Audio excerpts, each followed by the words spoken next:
Hello and welcome to ArtShow. I'm Craig Stover, and today I have with me Matt Coombs. Hey, Matt, how are you? Good. How are you doing? Very good. I am thrilled to have you on the show. I am a fan of your work and wanted to start right away sharing some pictures that I found on your website. Oops, Cool. naturally, I went too far. There we go. So I wanted to start with this picture. You even have this, I think, on the front of your website. This is a really good, tight picture. Is there a story behind this? Not so much a story. It's kind of a progression through different works. So a lot of the time I'll work on a painting and I change my paintings a lot. So Mhm. something will happen and I'll have to log that in my memory and bring it into a new painting. So, I've uh, noticed that a lot of the work in this particular one almost looks like it's scrubbed out, and you're using oil on canvas, correct? yeah, and this one is over panel. So I have a good, surface to be able to like scrape and use Mhm. squeegee or rag or whatever. So yeah, this is a very worked painting, and then I have that kind of flower petally type of line work over the top of it. And I'm thinking about um, you know, kind of a oversaturated, I guess, oversaturated in color, but also oversaturated in terms of like a natural thing being portrayed as just oversaturated with uh, kind of, I don't want to say chemicals, but like, you know, inorganic Mhm. sort of substance. Yeah. Well, I'm kind of curious you know, as a painter's painter, I'm curious about what your medium is. Like, what do you use to thin out the oil? Are you just using like a basic, like do you use linseed? Do you mix in with varnish? Do you have a formula, or is it just paint thinner? So the past 2 years have been 2, 3 years have been a lot of experimenting again because I used to be very methodical. Uh-huh. Um, and then I worked with oil paint stick for a long time. So I've been coming back to the brush and coming back to more traditional approaches. So like making a painting mixed in with my ways of, uh, you know, uh, altering technique. So, Mhm. yeah, my formula is pretty simple. I go in varying amounts of usually walnut oil to a solvent.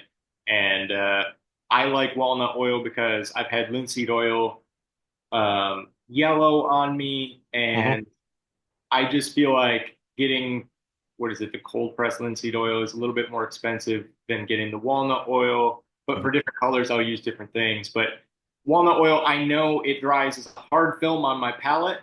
And so I Mhm. know its durability based on my own use, you know. That's nice. Yeah, because I asked because certain corners of the painting look like the paint's been kind of destroyed by some thinners, which makes a wonderful mark. I enjoy that. I love the layering in this particular painting.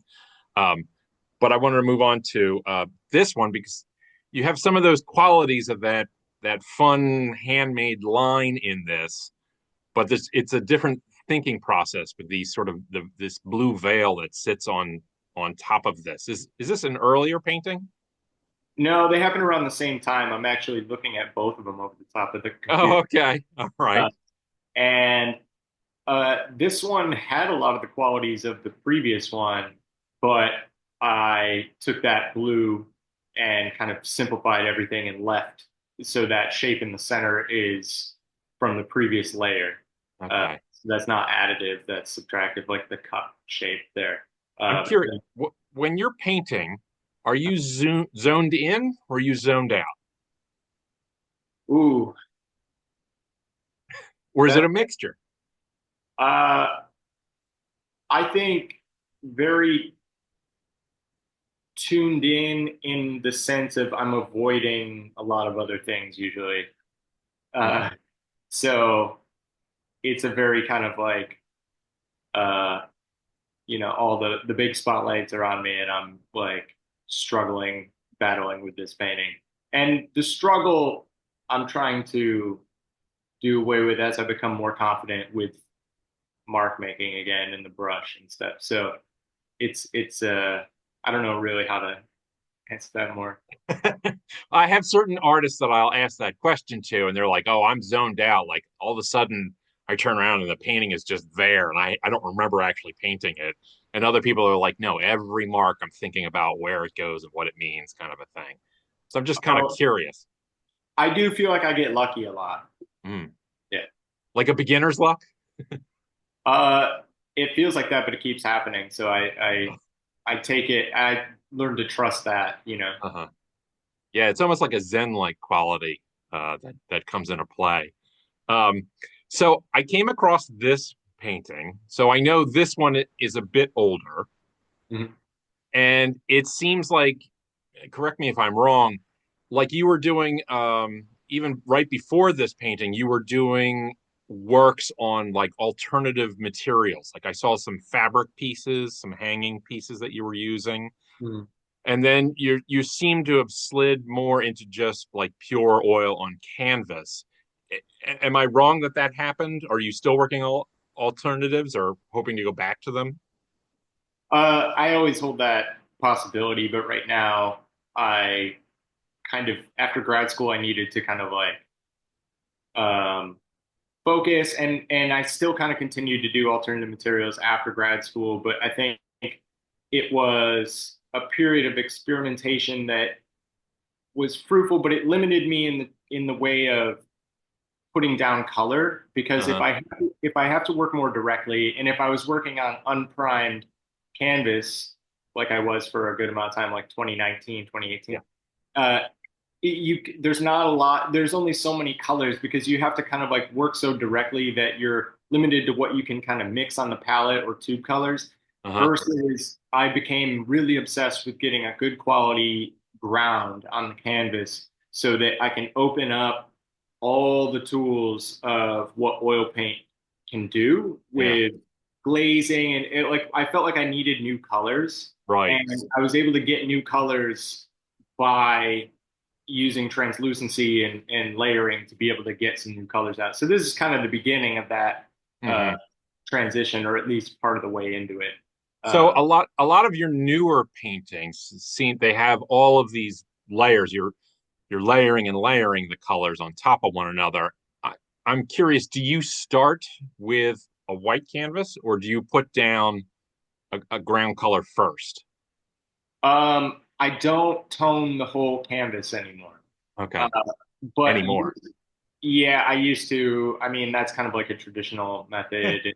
But a lot of times I will stain the canvas and then pull away, which is pretty traditional Flemish. Like pull away your lights, Right. leave the darks and stuff. But the thing is that I've come to embrace the fact that I'm going to make a full painting on the painting, Hmm. and then that will end up being grist for the mid. Like it'll be like something to be consumed by the next image that comes on top of that. Hmm.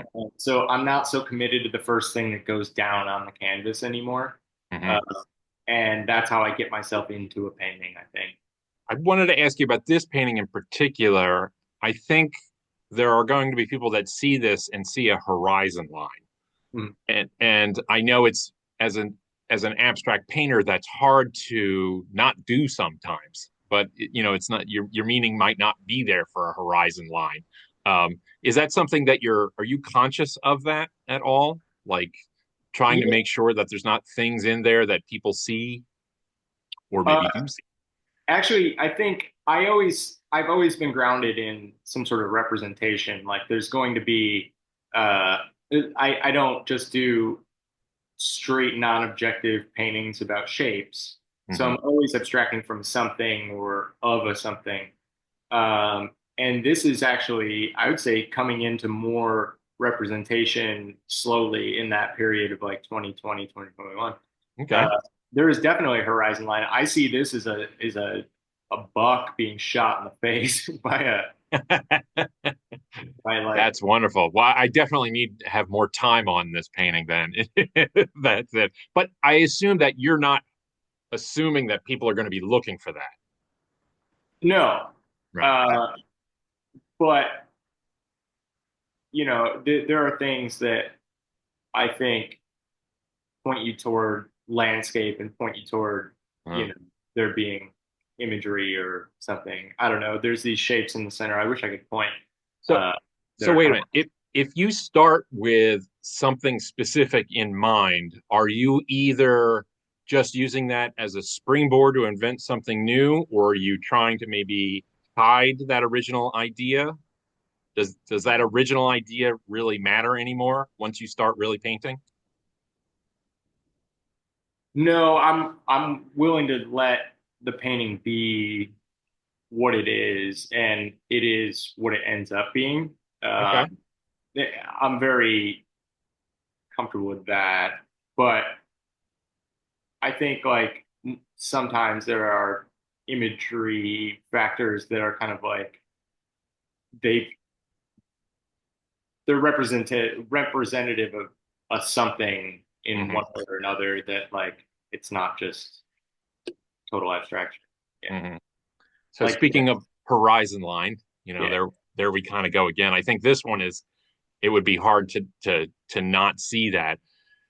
I am curious though, now that I know that start from something, not just abstract thought.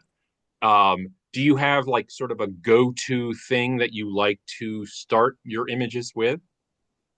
Like, is it the figure or is it literature or nature or something else? Um, it's Or is it usually different? it's usually a previous paint. It's Is it? usually it's usually something, and that's kind of like I never really understood Sol LeWitt until like I understood kind of like the idea of a generative process, you know? Hmm. And I Hmm. don't want to be that way of an abstract painter that like leans on only a generative process, but there are things that like I've been trying to paint for several years now, and they always kind of like I'll start a paint and I'll say this is going to be the time that I paint this whatever subject, and it Hmm. always get lost in another painting. So I have like five paintings ready to go that I need to make before I need to go find inspiration because I've been trying to make painting of like one is of a like a good painting. Like I've been trying to paint wishbones Mm. for a long time, and just the way that that line shape sits on a canvas, I don't know what to do with it, and I feel like I'm going to do it for 5 years once I crack the code. Right. Yeah. So does that mean that things like Henry Moore's work is of interest to you? Henry Moore. The sculptor, because of his working with bones and the shapes that he was able to create out of that. I don't know if I mean, I'm just guessing. I haven't been I haven't been thinking about that really. I've more been thinking about a like kind of transmutation of the idea of I use a lot of line, as you Mm. can see in this painting, to like what that line can become Hmm. and kind of go back and forth between being line or a thing. And, you know. I chose this particular painting because I love the painting quality of this, right? Especially in the upper part of it. It gets that nice chunky paint feel. And it looks like you're not even using brushes for something like this. Right. But you mentioned that you transitioned back into brushes. It just was that a conscious effort, or did it just sort of slide into that? I think it was COVID. I think Okay. yeah, I think it was COVID, and there was like I just felt like the process of working that way with like squeezing paint out of the tube and like the paint sticks and everything and collage and these kind of like heavy muscular things. Like I wasn't really feeling that vibe, number one, anymore. It's just I don't know.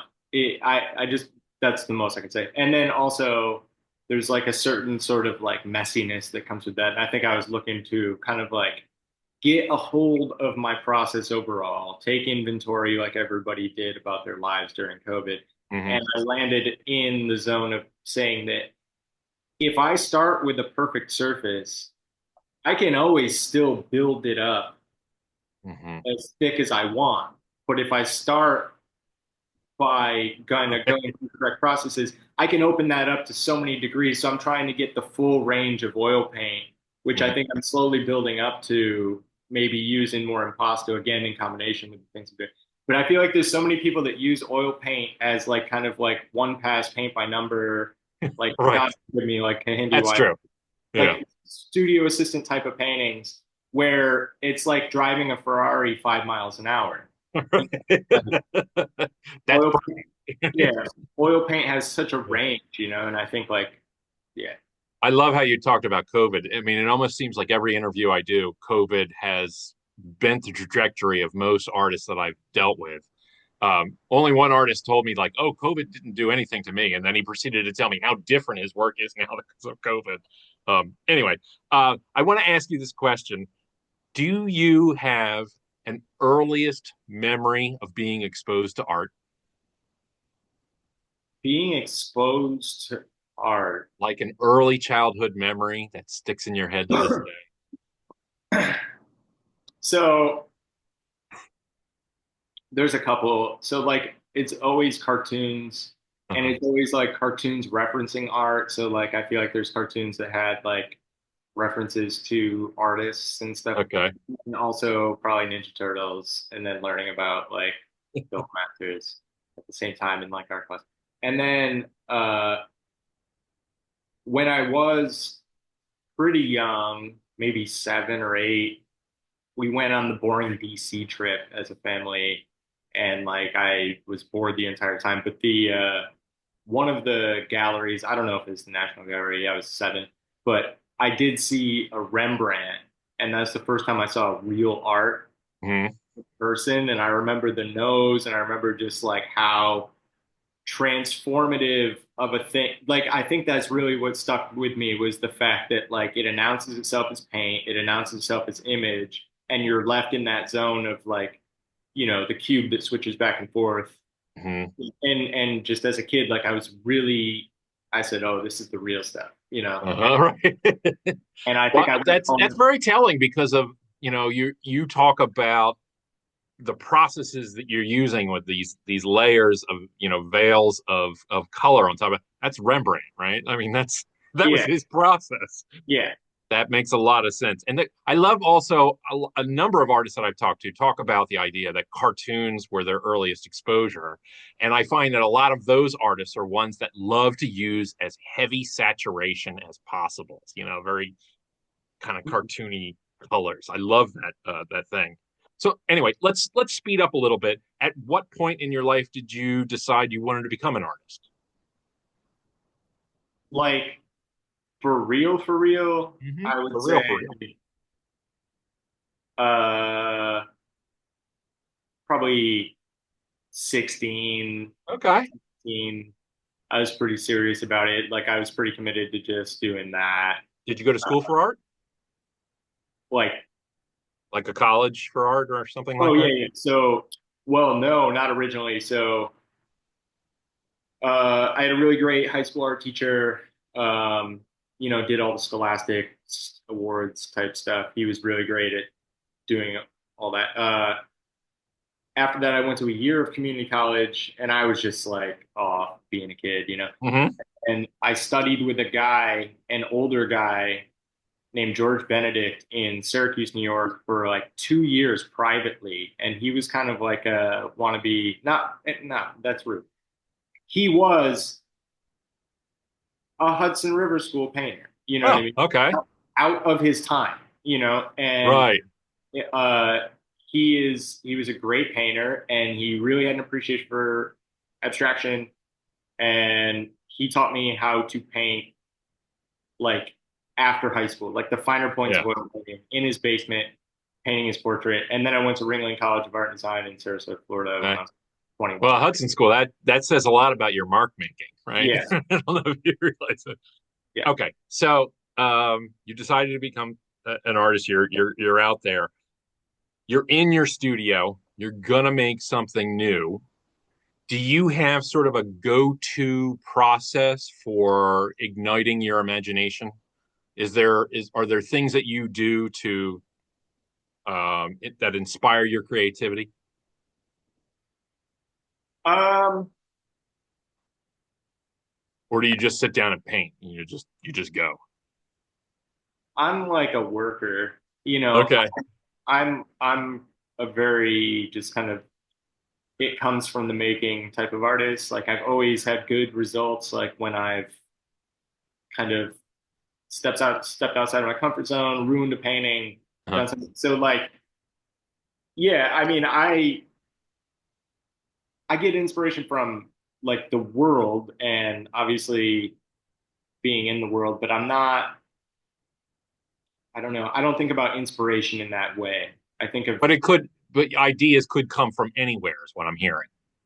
yeah, I'm not like a research-based artist that's like going into I'm a landscape painter, you know, I'm a at Okay. heart, you know, and I'm pulling in things and like concepts about landscape and stuff like that. So, I mean, concepts and like the news are probably more relevant to my inspiration than, you know, Hmm. walking around. But So do you keep a sketchbook at all?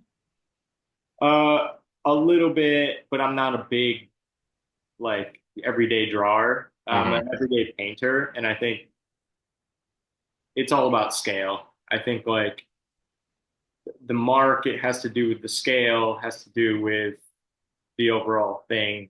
Hmm. And so I can't sketch for paintings. Okay. It has to Yeah, do I with I scale. get you. Yeah. Yeah. Do you I assume then do you get to a point with some paintings where you just completely discard them, like they're not working? Or Yeah. are you the kind of person that always has to keep working until it's Well, there's a point when the surface dies, and right? that's so disappointing. And there's things with oil paint that you just can't, they they resist the paddles in CPR. Like, I know. I just consider the canvas as like haunted or unlucky or something. I just get rid of it no matter what I do on it. It doesn't work. I have Sage sitting over there for that. Okay. One of the things I wanted to ask you about are your titles, right? So you've got some quite creative titles. Do your titles often come like maybe before or during process, or are they always after? Uh, it's that's also hard to pin down because sometimes I'll start a painting with the title in mind. Okay. And sometimes I'll have titles for paintings that also, like ideas for paintings, carry over for 5 years and they just don't work. Hmm. Uh, and then sometimes I'll be making a painting and the title kind of politely arrives, you know, in combination with the painting. Um, You sound very open to flux in your process. yeah, Yeah. because that's the only time I've like, mm, I'm not into executing an idea in a way that can be planned for. And Hmm. I think that there's certain things about making a painting that is overly planned that also feels dead. Hmm. And I just don't really have much interest in I that. got you. Um, this next question is one that I've been asking, and it often trips up artists. Obviously, the paintings are yours, but do you consider your works to be autobiographical in any nature, or are trying to make something that's separate from yourself? Mm, not separate from myself, but I feel like if I was going to be autobiographical, the work would be very different. Mm-hmm. Um, yeah, I think that they're of a place and of a time that is specific to me. Um, and I think they're particular to me, but I don't, yeah, no, I have a lot of stories that I could like make into like, Well, I have artists that are completely abstract but they still think of it as autobiographical because they'll say, well, this is my thought process during the part while I was making it. So, and that thought process is only me. So, I can see both sides of that fence. yeah, that's like a tangent, like a math problem. Yeah. I didn't know there was going to be math involved today. So, um, we have time for just one more question. Question I ask all artists: what does making art do for you? Um, I think that I don't know. I think it keeps me optimistic and it helps me trust myself. And I think that that's not like not in a art therapy kind of way, but Mhm. like in a way of like, you know, you have like a lot of other endeavors where you're kind of competing against yourself, where you're doing something like you kind of can build your own view of who you want to be and like your I guess it's about trust. I don't Mhm. leave a painting and I know that I can ruin a painting because I won't leave it or show it until it's done and I'm happy with it and I have good success with turning things around. So I think it's about that kind of like hero's journey with every painting, like to where it's like you have to trust yourself, and when you pull it off, you trust yourself even more. Yeah, Hero's journey for every painting. yeah, Perfect. That's your next show title. Well, I can't thank you enough for coming by to talk with me today. Believe it or not, our time is up already. I yeah. had a pleasure talking to you about your work. I thought it was great. Now I've got more questions. I got more more to ask you. And Yeah. I also want to thank everybody who watched our show today. We really appreciate your support, especially if you can like and subscribe. That lets Art Show go to more people to get more artists known. So thank you for watching. And again, Matt, thank you very much for coming by. Yeah. Thank you. Thanks for doing this. Have a Appreciate great it. day, everybody.